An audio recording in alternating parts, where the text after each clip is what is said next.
নমস্কার, আমার নাম দীপক বিশ্বাস। বিশ্বাস স্টাডি সেন্টারে সকলকে স্বাগত জানাই। আজকে আমি সরল সুদ কষা বা সিম্পল ইন্টারেস্ট নিয়ে আলোচনা করব।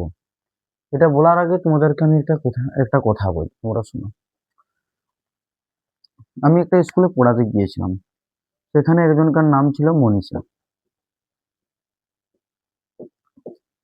সে আমাকে বলল যে, স্যার, আমি 1 বছর আগে আমার ব্যাংক অ্যাকাউন্ট খুলেছিলাম। তখন আমার ব্যাংকে আমার মা 800 টাকা জমা দিয়েছিল। আজ থেকে ঠিক 1 বছর আগে সে ব্যাংক অ্যাকাউন্ট খুলেছিল। তার মা তার ব্যাংক অ্যাকাউন্টে 800 টাকা জমা দিয়েছিল। কিন্তু সে 1 বছর পর দেখতে পাইছে যে তার ব্যাংকে এখন হয়ে গেছে 832 টাকা। তো সে আমাকে জিজ্ঞেস করছে যে, স্যার, এটা কিভাবে হলো? নেই, এটা কিভাবে হলো? সে তো জমা দিয়েছিল 800 টাকা, কিন্তু ও দেখছে যে তার ব্যাংক অ্যাকাউন্টে এখন কত হয়ে গেছে? 832 টাকা। তার মানে কি হয়েছে? 832 বিযুক্ত 800, তার মানে কি 32 টাকা। 32 টাকা কি হয়েছে? 32 টাকা বাড়িয়ে গেছে। নেই, সে দেখছে আমি 32 টাকা বেশি পেয়েছি। সে কিভাবে 32 টাকা বেশি পেল? নেই, ও 32 টাকা কি জন্য পাইছে? তাহলে ও কত জমা দিয়েছিল? যে টাকাটা ও জমা দিয়েছিল সেটাকে আমরা এখানে কি বলবো? আসল বা প্রিন্সিপাল ও মূলধন। তাহলে ওর মূলধন কত ছিল? 800 টাকা। ওটা কি বলবো? 800 টাকা। তারপরে ওর কত হয়েছে? আসলের সঙ্গে ওর কিছু একটা যোগ হয়েছে। নেই, আসলের সঙ্গে কিছু একটা যোগ হয়েছে। এই যোগ হয়ে সেটা কত হয়ে গেছে? 832 টাকা। তো সেইটা কি বটে? সেটাকেই বলা হয় সুদ বা ইন্টারেস্ট। ঠিক আছে, সেটাকে কি বলা হয়? সুদ বা ইন্টারেস্ট। তার মানে তার সুদ আসলে কত হয়েছে? সুদ আসলে কত হয়েছে? সরি,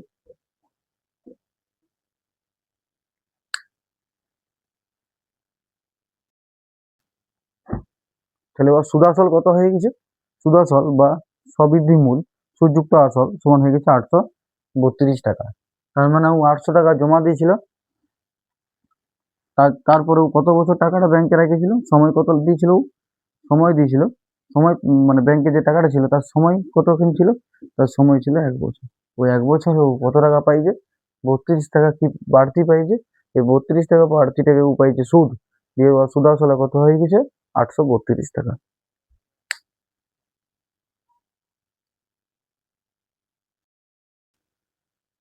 তাহলে ওইখানে যে মনীষা যে অতিরিক্ত 32 টাকা পেয়েছিল সেইটাকেই বলা হয় সরল সুদ। এই সরল সুদ বের করার জন্য আমাদের কতগুলো জিনিস আগে জানা দরকার। সেটা হচ্ছে আসল। আসল মানে কি? মূলধন। যত টাকা ধার দেওয়া বা যত টাকা ধার নেওয়া হয় সেইটা। আর কত সময়ের জন্য দেওয়া হয়েছে সেটাকে সময় বলা হয়। আর সুদ মানে হচ্ছে অতিরিক্ত অর্থমূল্য। এখানে দুটো জিনিস বুঝতে হবে, একটা হচ্ছে পাওনাদার। পাওনাদার আর একটা হচ্ছে দেনাদার। এই দুটো জিনিস আগে ভালোভাবে বুঝতে হবে কি বটে। যদি ধরো আমি কাউকে ধার দিই বা ধরো আমি ব্যাংকে যদি টাকা রাখি, তাহলে ব্যাংক নির্দিষ্ট সময় অন্তর অন্তর আমাকে কি দিবে? সুদ দিবে। তখন আমি কি হব? পাওনাদার। আমি ব্যাংকে টাকা দিয়েছি, তাই আমি হচ্ছি পাওনাদার। ব্যাংক তখন দেনাদার। তারপর যদি মনে করো যে আমার টাকার প্রয়োজন আছে, আমি কোনো কারণে ব্যাংক থেকে ধার নিলাম, লোন নিলাম যেটা আমরা বলি, তখন আমি হয়ে যাব দেনাদার আর ব্যাংক হয়ে যাবে পাওনাদার। ঠিক আছে, তাহলে পাওনাদার মানে কি বললাম? যে ব্যক্তি টাকা ধার দেন সে হচ্ছে পাওনাদার, আর যে ব্যক্তি টাকা ধার করেন তিনি হচ্ছে দেনাদার। কোনো ব্যক্তি যদি ব্যাংকে টাকা রাখেন তখন তিনি হবে পাওনাদার। তার বদলে ব্যাংক থেকে কি দিবে? নির্দিষ্ট সময় অন্তর সুদ দিবে। আর কোনো ব্যক্তি যদি ব্যাংক থেকে টাকা ধার করেন মানে লোন নেই যেটা আমরা বলি, হ্যাঁ, তখন তিনি কি হবে?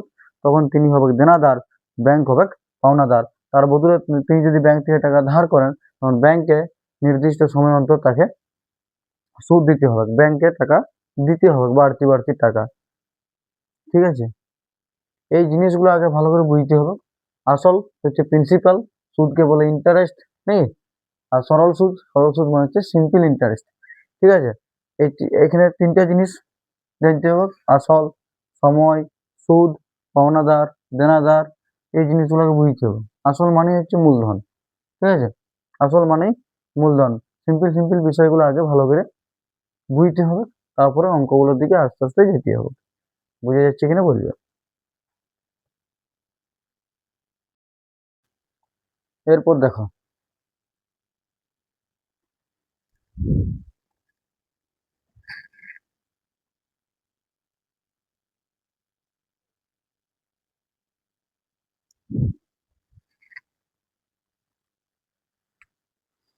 ধরো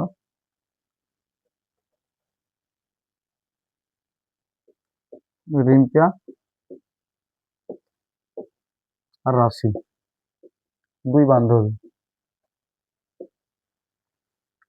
এরা দুজনে ব্যাংকে টাকা জমা দিবে।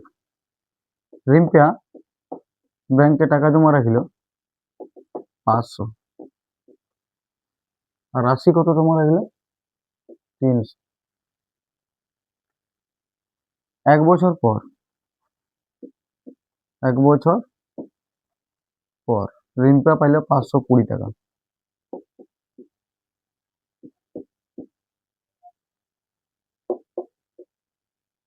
আর রাশি পাইল 1 বছর পর 312 টাকা। তার মানে ইয়ার সুদ আসল কত হইল 520, আর ইয়ার সুদ আসল কত হইল 312। তার মানে রিম্পা 1 বছরে কত সুদ পাইল, রিম্পা কত 1 বছরে সুদ পাইল 520 টাকা। তো পাইছে সুদ আসল, 500 টাকা জমা রেখেছিল, 520 বিযুক্ত 500 মানে 20 টাকা। আর রাশি 1 বছর কত সুদ পেলে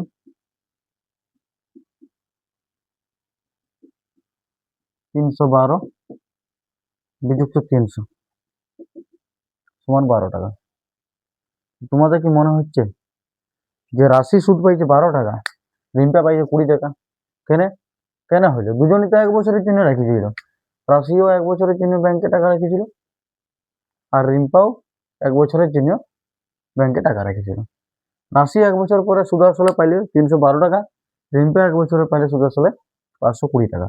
তার মানে রিম্পা সুদ পাইছে 20 টাকা, আর রাশি 1 বছরে সুদ পাইছে 12 টাকা।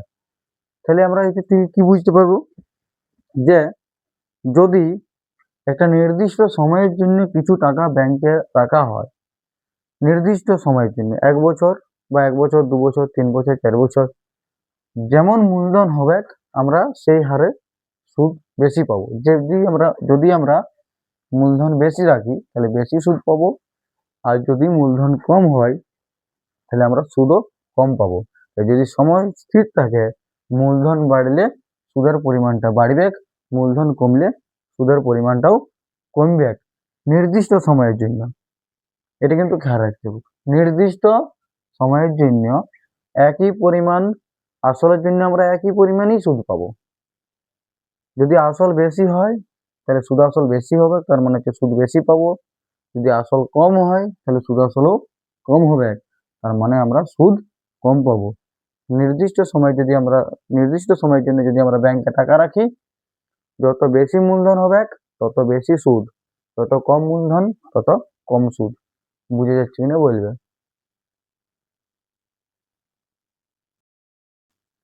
এরপর আমরা বার্ষিক শতকরা সুদের হার সম্পর্কে জানবো। তার আগে যদি আমি বলি শতকরা জিনিসটা কি, শতকরাটা বলে রাখি একটু আলাদাভাবে। শতকরা 10 বা 10% বলা হয়, তার মানে হচ্ছে 10/100। যদি বলি শতকরা 5, শতকরা 5 বা 5%, তার মানে 5/100। এগুলো তোমরা আগেই জেনেছো নিশ্চয়ই। শতকরা 17 বা 17% মানে কি 17/100। তাহলে এখানে আমি কি জানতে চাইছি, তোমাদেরকে কি জানাবো, বার্ষিক শতকরা সুদের হার। তার মানে বার্ষিক মানে 1 বছরে, শতকরা সুদের হার মানে যে 1 বছরে 100 টাকায় যে পরিমাণ সুদ দেওয়া হবে। বা তোমরা এমনিও বলতে পারো 100 টাকায় 1 বছরে যে পরিমাণ সুদ দেওয়া হবে সেটাকেই বলা হবে বার্ষিক শতকরা সুদের হার। শতকরা মানে 100-র মধ্যে কত, শতকরা 10 মানে 10/100। শতকরা 5 মানে 5/100, শতকরা 17 মানে 17/100। এক বছরের জন্য আমি 100 টাকা রাখবো, আমাকে যে পরিমাণ সুদ দিবে সেটাকেই বলা হোক বার্ষিক শতকরা সুদের হার। যদি আমি বলি বার্ষিক সরল সুদের হার 10%, তার মানে হচ্ছে 100 টাকায় 1 বছরে সরল সুদ 10 টাকা, নেই এরকম 100 টাকায় 1 বছরে সরল সুদ 10 টাকা, এরকম ভাবে বলতে পারো। অঙ্কটাই আমার কি ছিল, অঙ্কটা কি তোমাদের মনে আছে? আমার আসল ছিল কত বলেছিলাম? 500। সুদ আসল কত বলেছিলাম? সুদ আসল কত বলেছিলাম?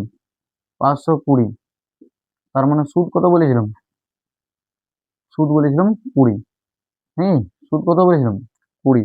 এখানে যদি আমাকে সুদের হার, বার্ষিক সুদের হার বের করতে হয়, এটা কত সময়, সময় কত ছিল আমার? সময় ছিল 1 বছর। হুম, সময় কত ছিল? 1 বছর। তার মানে আমি 500 টাকা রেখেছিলাম, 1 বছরের জন্য 520 টাকা আমাকে দিয়েছে। নেই, মানে আমি সুদ পেয়েছি 20 টাকা। এককগুলোকে দিয়ে দিই। নেই, তাহলে যদি আমি 100 টাকা রাখতাম ওই ব্যাংকে, বা রিম্পা বলেছিলাম আমি, রিম্পা যদি 100 টাকা রাখতো ওই ব্যাংকে, তাহলে ও 1 বছরে কত সুদ পাইতো? সেটি হচ্ছে বার্ষিক শতকরা সুদের হার। তাহলে আমি ওইটাই এখন জানতে চাইবো, হ্যাঁ, যে 500 টাকার 1 বছরে সুদ 20 টাকা। যদি 1 টাকা রাখতাম 1 বছরে সুদ কত হইতো? কম হইতো। ওই কি নিয়ম, হ্যাঁ, 20/500 টাকা। কত বের করতে হবে? 100। তাহলে 100 টাকা যদি 1 বছরের এর জন্য সুদ কত দিবে? 20/500 গুণিত 100 টাকা। আর দুটো শূন্য কেটে যাবে, 5 একে 5, 5 4 20, মানে 4 টাকা। তাহলে আমাকে যদি বার্ষিক সুদের হারটা জিজ্ঞেস করে, বার্ষিক শতকরা সুদের হার, বার্ষিক সুদের হার নেই, বার্ষিক সুদের হার 4%। এমনি ভাবে রাশি যে 300 টাকা রেখেছিল, 12 টাকা সুদ পেয়েছিল, তোমরা সেটা কমেন্টে জানাবে। সে যে ব্যাংকে টাকা, মানে তার ক্ষেত্রে কত টাকা বার্ষিক সুদ দিয়েছিল।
দেখো এখানে একটা অঙ্ক আমি লিখেছি যে রূপম বাবু গ্রামের সমবায় ব্যাংক থেকে 10% সরল সুদের হারে 750 টাকা 3 বছরের জন্য ধার নিয়েছেন। তিনি কত সুদ দেবেন আর সুদ আসল কত দেবেন তার হিসাব করতে বলি।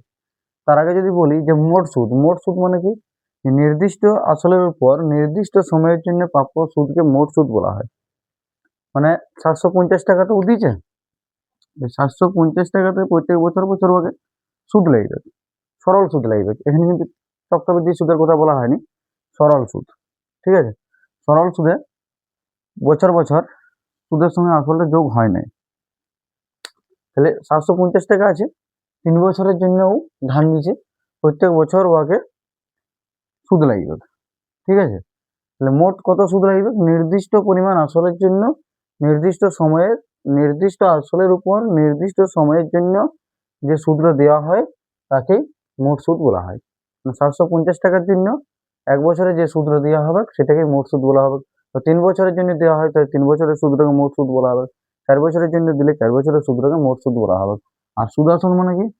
সুদ আসল নেই, সুদ আসল নেই, সুদ আসল বা এমনি লেখা যায় সুদ আসল নেই, বা স্ববৃদ্ধি মূল নেই, স্ববৃদ্ধি মূল নাকি আছে। ঠিক আছে, এর মানে হচ্ছে সুদ যুক্ত আসল, মানে সুদ আর আসল মিলে তোমাকে কত টাকা দিতে হবে। মানে যেহেতু 750 টাকা ধার নিছে, 750 টাকা ধার নিছে, এমনি করে ও 3 বছর আসবে নেই, 3 বছরে ও কিছু টাকা সুদ পাবে। 1 বছর 2 বছর 3 বছর প্রত্যেক বছর কিছু কিছু সুদ ওকে লাগবে। 3 বছরে যে মোট সুদটা দিবে, দিয়ে ও যেটা দিবে সুদ যুক্ত আসল, এইটা ওকে ফেরত দিতে হবে 3 বছর পরে নেই। মানে সুদ কিছু একটা লাগবে, ঠিক আছে, আয় ধরে নিচ্ছি, আর তার সঙ্গে আসলটাও দিতে হবে নেই, তার সঙ্গে কি করতে হবে? আসলটাও দিতে হবে। মানে 750 টাকার সঙ্গে সুদ, 750 টাকা তো দিতেই হবে, তার সঙ্গে সুদ দিতে হবে নেই। যত বছরের জন্য ও রাখবে টাকাটা ধার, তত বছরের জন্য ওকে সুদ দিতে হবে। যদি 1 বছরের জন্য রাখে 1 বছরের সুদ দিতে হবে, 2 বছরের জন্য রাখলে 2 বছরের সুদ দিতে হবে, 3 বছরের জন্য রাখলে 3 বছরের সুদ দিতে হবে। সরি,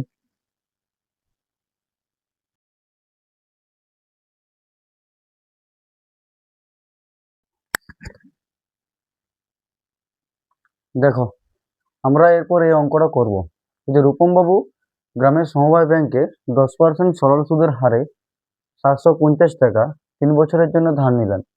তিনি কত সুদ ও সুদাসল দেবেন হিসাব করি। তাহলে এখানে একটা জিনিস তোমাদেরকে সব থেকে প্রথমে আগে দেখতে হবে যে সুদের হারটা কত, 10%। তারপরে গণিতের ভাষায় সমস্যাটা লিখতে হবে। গণিতের ভাষায় সমস্যাটা আমি লিখছি। এখানে আসল ব্যাকেটের টাকা, বুঝলে, সময় ব্যাকেটে বছর, আর এখানে সুদ। ঠিক আছে, তোমরা এটা ভাববে যে অঙ্কটা কিভাবে হবে। প্রথমে কি দিয়ে আছে সেটা দেখতে হবে। প্রথমে দিয়ে আছে যে 10% সুদের হারে, তার মানে 10% সুদের হার, এইটি সবসময় খেয়াল রাখতে হবে। 10% সুদের হার, এইটি খেয়াল রাখতে হবে। 10% সুদের হার, তার মানে যদি 100 টাকা দিই আমি ব্যাংকে 1 বছরের জন্য দিই নেই, হ্যাঁ, তাহলে আমি 10 টাকা সুদ পাবো। আমার কি বের করতে হবে? যে 750 টাকা 3 বছরের জন্য দেবো, কত টাকা সুদ পাবো, এইটা আমাদেরকে করতে হবে। ঠিক আছে, 100 টাকা যদি 1 বছরের জন্য আমি ব্যাংকে রাখি, 10 টাকা আমাকে দিবে, 750 টাকা আমি রেখেছি 3 বছরের জন্য, তাহলে আমার কত দিবে, সুদ কত দিবে সেটা বের করতে হবে। যদি এটা ও টাকা ধার দিয়েছে, ঠিক আছে, এখানে অঙ্কটা দেখবে। অঙ্কটা হচ্ছে রূপম বাবু সমবায় ব্যাংক থেকে 10% সরল সুদের হারে 750 টাকা 3 বছরের জন্য ধার নিয়েছে নেই, মানে ধার নিয়েছে। মানে যদি 100 টাকা 1 বছরের জন্য ধার নেই তাহলে 10 টাকা সুদ লাগবে। 750 টাকা 3 বছরের জন্য ধার নিয়েছে, তাহলে কত টাকা সুদ লাগবে। ঠিক আছে, আমি এখানে একটু ছোট করে করছি। তাহলে 100 টাকায়,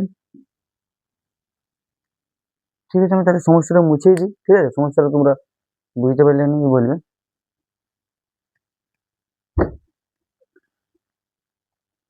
তাহলে অঙ্কটা এবার দেখো আমি করছি। এটা খারাপ হবে 10%, ঠিক আছে। তাহলে 100 টাকায় 1 বছরে সুদ 1 টাকা, হুম, 100 টাকায় 1 বছরের সুদ 1 টাকা, সরি 1 টাকা ভাই, 10 টাকা। হুম, 100 টাকায় 1 বছরের সুদ 10 টাকা। ঠিক আছে, এটা বুঝে যাচ্ছে? হুম, এবার বলো, 1 টাকায় 1 বছরের সুদ কত হবে? কম হবে নিশ্চয়ই, 10/100 টাকা। ঠিক আছে, এবার 750 টাকা রেখেছে 1 বছর। হুম, সুদ নিশ্চয়ই বেশি পাবো 750 টাকাতে। তাহলে এখানে কি করতে হবে? গুণ করতে হবে। এবার 750 টাকা কত বছরের জন্য রেখেছে? 3 বছরের জন্য। তাহলে সুদ আরো বেশি পাবে। হুম, 10/100 গুণিত 750 গুণিত 3 টাকা, তাহলে কত হচ্ছে? সরি, এটা কত ছিল? 100। হুম, এই আর একটা শূন্য আছে, একটা শূন্য কেটেছে, আর একটা শূন্য আছে, আর একটা শূন্য কেটেছে, কত থাকছে? 3 5 15 5 3 7 21 22, মানে 225 টাকা। তার মানে কত টাকা সুদ পাবে? 225 টাকা সুদ পাবে।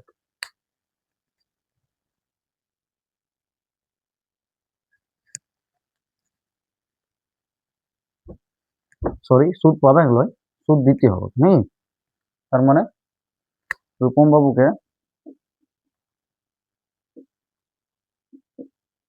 ব্যাংকে 225 টাকা সুদ দিতে হবে। হুম, আর সুদ আসল কত হবে? সুদ আসল মানে মোট ক টাকা ফেরত দিতে হবে। হুম, ব্যাংকে মোট ক টাকা দিতে হবে? 750 টাকা তো দিতেই হবে, আর তার সঙ্গে 250 টাকা, সরি 225 টাকা আরো বাড়তি দিতে হবে। তাহলে 5 5 আর 2 7, 7 আর 2 9। ঠিক আছে, বুঝে যাচ্ছে কিনা বুঝবে। এই অঙ্কটাই খুব সহজে করা যাবে। ঠিক আছে, এই অঙ্কটা খুব সহজেই করা যাবে একটা সূত্রের মাধ্যমে। ঠিক আছে, সূত্রটা পরবর্তী ক্লাসে তোমরা দেখতে পাবে, তার আগে তার একটু ধারণা তোমরা এখানে নিয়ে রাখো। তাহলে এইখানে যে আসল, যেটা আমরা মূলধন বলি, সেটাকে পি দিয়ে প্রকাশ করা হয়। এই পি সমান হচ্ছে 750 টাকা। ঠিক আছে, সুদের হারকে আর দিয়ে প্রকাশ করা হয়, সেটা হচ্ছে এখানে 10%। সময়কে আমরা ছোট হাতের টি দিয়ে প্রকাশ করব, সেটাকে বলা হয়, সেটা হচ্ছে এখানে 3 বছর। তাহলে এইখান থেকে আমরা সুদ, সুদ কত? সুদ হচ্ছে মোট সুদ আই সমান জিজ্ঞাসা আসছে, এটা আমরা বের করব। এর একটা খুব সহজ সূত্র আছে, কতটা ঐকিক নিয়ম না করে আমরা একটা সূত্রের মাধ্যমে এই অঙ্কটা করতে পারবো। সূত্রটা তোমরা পরবর্তী ক্লাসে দেখতে পাবে, পরবর্তী টপিকে।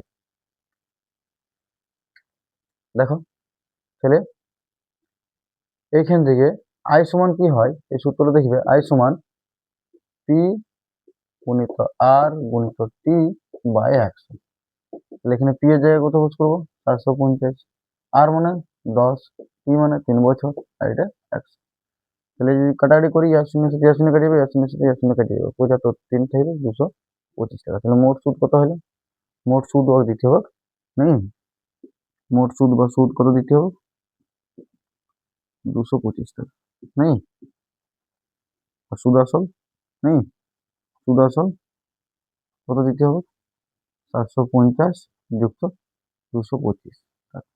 ঐকিক নিয়ম না করেও আমরা খুব সহজে এরকম ভাবে অঙ্কটা করতে পারবো, আর আমরা এরকম ভাবেই অঙ্কটা করব। প্রথমত ঐকিক নিয়মটা তোমাদেরকে খুব ভালো করে বুঝতে হবে, তারপরে এই সূত্রটা আমি বুঝিয়ে দিচ্ছি, তোমরা ক্লাসটি কন্টিনিউ করো, এই সূত্রটা দেখতে পাবে। ঠিক আছে,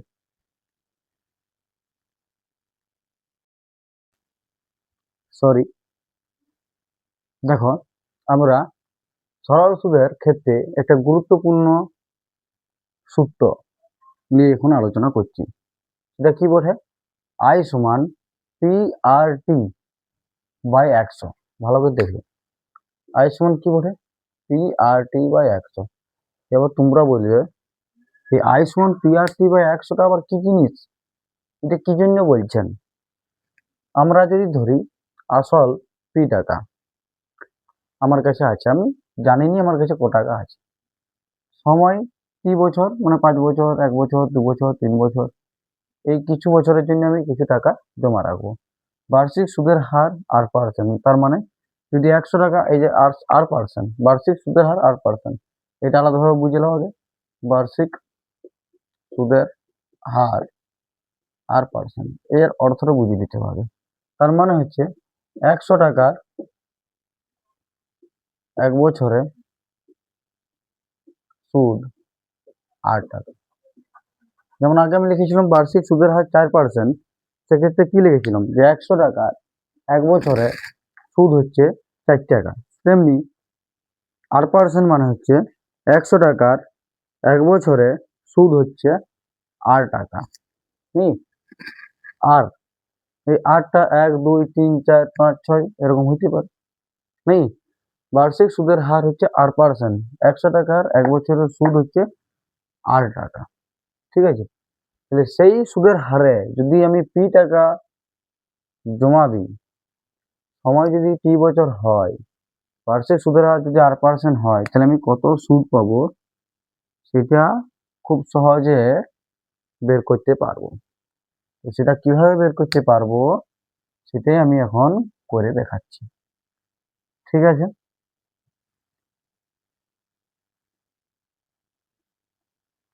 তাহলে কিটা দিয়ে আরম্ভ করব? নেই, আরম্ভ করব আমরা বার্ষিক সুদের হার, এইটা দিয়ে। বার্ষিক সুদের হার, এইটা হচ্ছে মেন জিনিস। এইটা দেখতে কি করে বার্ষিক সুদের হার কত আর পার্সেন্ট, এইটা দিয়ে আমার হয়ে গেল। এইটাকে মাথায় রাখতে হবে। ঠিক আছে, এই যে সূত্রটা প্রতিষ্ঠা আমি করবো যে আই সমান পি গুণিত আর গুণিত টি পুরাটা বাই 100। এইটা একটা সূত্র একটা লাইনের জন্যই সম্ভব। সেই লাইনটার হচ্ছে বার্ষিক সুদের হার হচ্ছে আর পার্সেন্ট যদি দেওয়া থাকে, তাহলে এর অর্থটা আমি তো বললাম। এর অর্থ আমি কি বললাম যে 100 টাকার 1 বছরে সুদ আর আর টাকা। এই লাইনটা বুঝে যাচ্ছে কিনা বলবে। যদি এই লাইনটা বুঝতে পারো তাহলে জানবে যে অঙ্কটাও তোমাদের কাছে খুব সোজা লাগবে। 100 টাকায় 1 বছরের সুদ আর টাকা, এটা বোঝা যাচ্ছে কিনা বলো।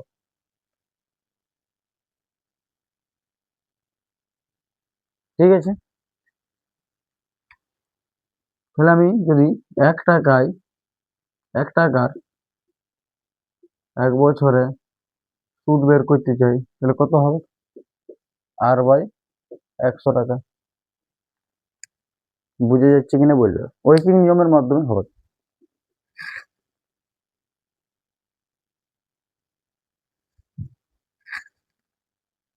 ঠিক আছে, যদি আমি পি টাকা দিই জমা, পি টাকার 1 বছরে সুদ,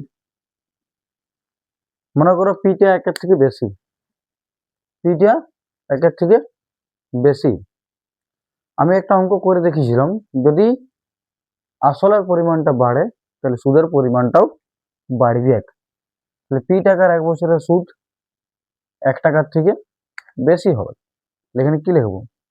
আর বাই 100 গুণিত পি টাকা। আমি পি টাকাটা টি বছরের জন্য রাখবো, আর এই টিটাও ভাবো যে 1 বছরের থেকে বেশি। তাহলে এইখানেও কিন্তু যদি সময় বেশি দিন আমি রাখি ব্যাংকে টাকা জমা, তাহলে আমি বেশি সুদ পাবো। তাহলে এইখানেও কি হবে? গুণ হবে।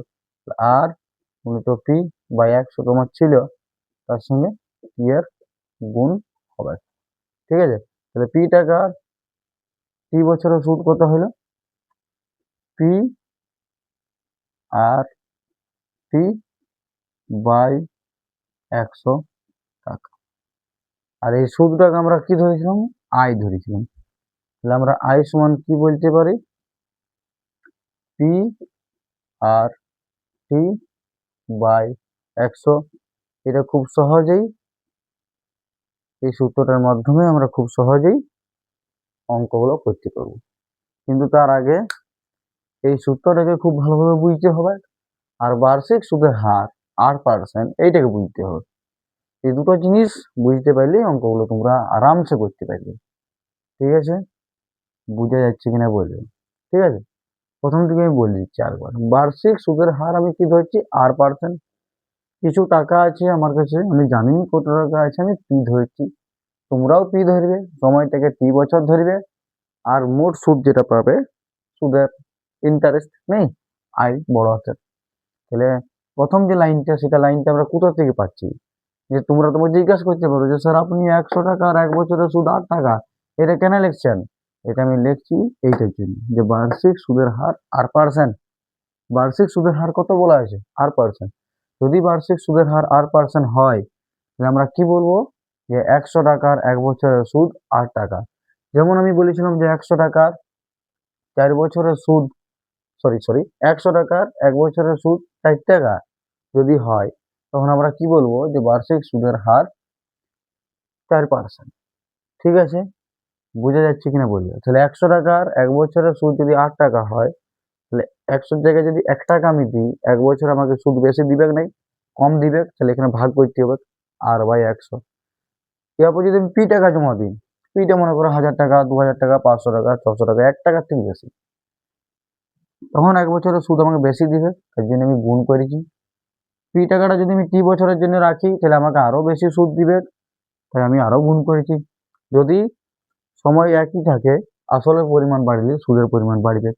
আসলের পরিমাণ যদি একই থাকে, বেশি সময়ের জন্য যদি আমি টাকাটা ব্যাংকে রাখি, তাহলে ব্যাংক আমাকে বেশি বেশি টাকা দিবে। তাহলে এইখান থেকে যে সুদটা বেরাচ্ছে, সেটাকে আমরা কি ধরছি? আই। আই সমান কি ধরছি? কি লিখতে পাচ্ছি? আই সমান PRT/100। বুঝে যাচ্ছে কিনা বলি। এখানে পিটা টাকাতে, 8 হচ্ছে পার্সেন্টেজ, টি হচ্ছে বছরে। ঠিক আছে।